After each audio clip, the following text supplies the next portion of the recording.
Hello, नमस्कार, सत श्री अकाल। कैसे हैं आप?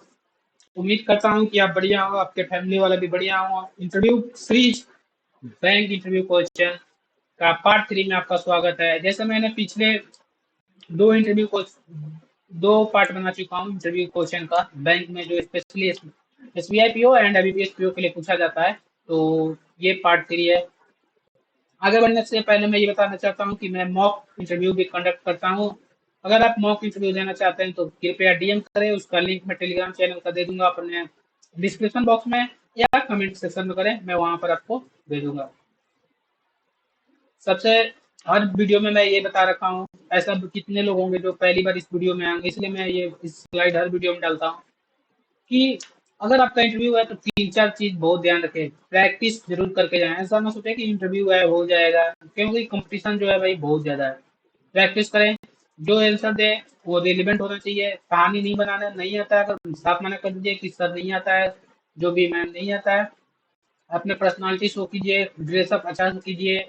वहां पर आप जो जहाँ पर आप पैनल के सामने बैठते हैं तो पैनल के सामने बहुत अच्छे से बैठिए। बिहेव अच्छे से कीजिए। कोई नहीं भी देख रहा है तो पर्सनालिटी आपको ऐसा रखना है कि सामने वाला बंदे को लगे कि हाँ ये बहुत सीरियस है। आपको बस एक दिन का काम है तो आप कृपया वो काम कर दें।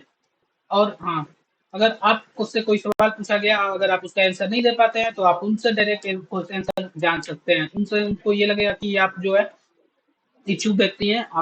आपको नॉलेज के लिए जिज्ञासा है, तो आप आपसे इससे ना आपका गुड बिहेवियर हो जाता है और आपको अच्छा मार्क्स मिल जाते हैं। तो ये सब चीजें जो है बहुत ध्यान रखिएगा। चलिए सवाल पे चलते हैं।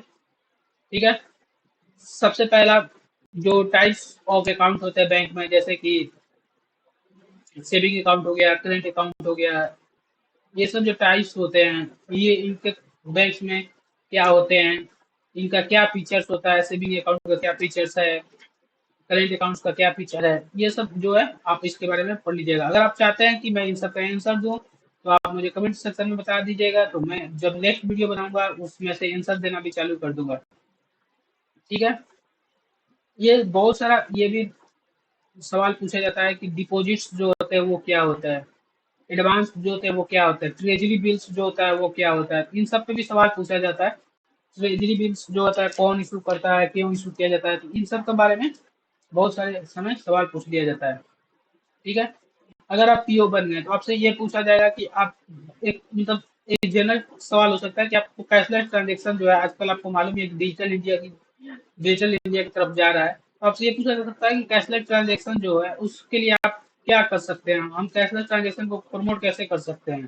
ठीक है। आप डिजिटल बैंकिंग जो है आजकल सारा चीज डिजिटल हो रहा है, बैंकिंग आप देख सकते हैं, तो आप उसके लिए क्या कर सकते हैं। तो आप ये बोल सकते हैं सर कैशलेस ट्रांजेक्शन के लिए सबसे पहले हम इंफ्रास्ट्रक्चर सुधारने की कोशिश करेंगे।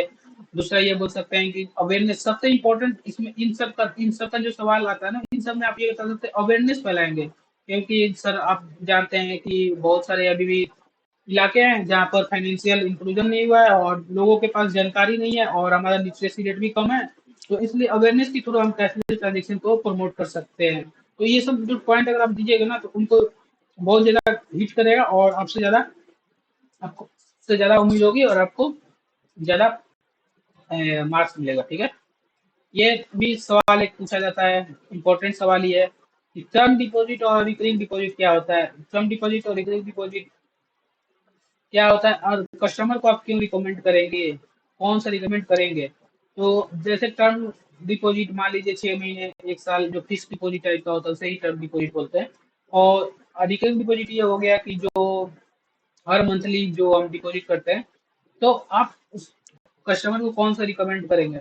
तो आप इसमें बोल सकते हैं कि कस्टमर को मैं टर्म डिपॉजिट रिकमेंड कर सकता हूँ, depending upon the customer situation I can recommend the customer. ये आप अपने हिसाब से आप देख लीजिएगा।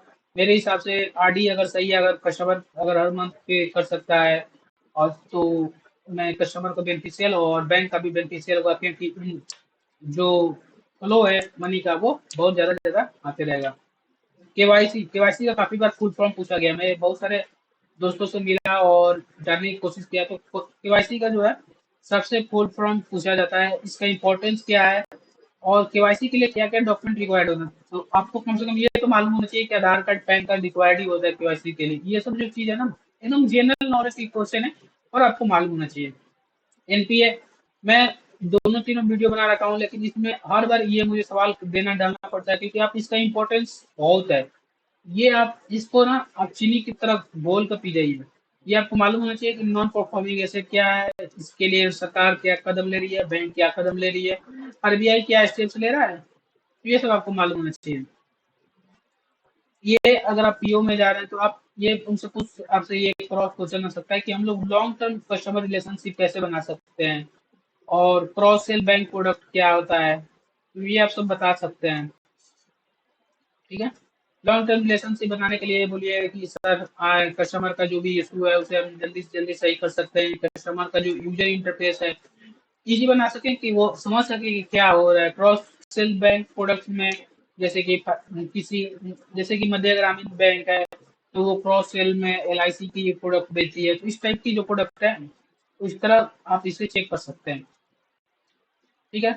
हाँ, ये एक इम्पोर्टेंट सवाल जो काफी मेंबर से पूछा गया था, काफी स्टूडेंट से पूछा गया था कि कॉन्फ्लिक्ट, मान लीजिए कि आप किसी ऑर्गेनाइजेशन अपने टीम में काम कर रहे हैं, आपके टीम में कॉन्फ्लिक्ट हो गया तो आप उसे कैसे हैंडल करेंगे।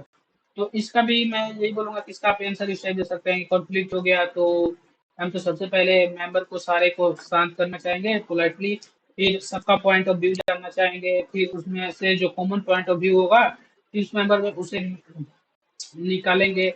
कोई निगेटिव चीज नहीं बोल दीजिएगा, मेरे कहने का मतलब है। तो ये सब जो पॉइंट है आप बता सकते हैं। ठीक है। ये भी सवाल कि अगर आपके पास इंटरव्यूअर के सवाल हो सकता है तो आप इंटरव्यूअर का सवाल ये पूछ सकते हैं कि सर कि जो अभी जो बैंक है उसमें बैंक जो है उसमें क्या चल रहा है, मतलब क्या सीन, क्या क्या वर्क लाइफ बैलेंस है, कैसे काम करना चाहता है, मैं अपना कैरियर ग्रोथ कैसे उसमें इम्प्रूव कर सकता हूँ, ये सब जो इंटरव्यू के लिए आप सवाल पूछ सकते हैं। तीसरा आईआरडी डीए क्या होता है और उसका फंक्शन क्या होता है।